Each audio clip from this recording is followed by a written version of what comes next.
世界正心息来看，即马时代的进步，空中客运车嘛已经开始营运。这是中国深圳最近就开几啊条空中客运车的航线。原本伫路面爱驶1点钟的路程，伫空中飞10分钟就会当到位。也毋过呢，时间真正有影是金钱，继续补赎。这10分钟爱开新台票1万块。机场确认一切无问题了后，直升机正式起飞。最近，中国深圳小连线开通几啊条空中客运车的航线，加做部分市民新的交通方式。原本40分至1点钟的路途，会当缩短到10分钟。坐在直升机上，能就是俯瞰整个深圳的美景，然后呢，也会感受到就是出行的一些便捷。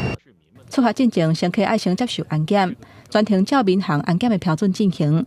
空中客运车的业者同步通航，有20多架直升机，目前已经开通4条航线，分别是去深圳宝安机场、广州、珠海横琴岛、甲珠海九州机场。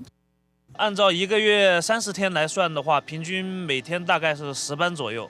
你比如说像我们飞广州的话，我们一般就是在25分钟左右。这空中客运车虽然是真省时间，不过算上金钱换来的，1点钟至少要13800块的人民票。差不多台票59000外。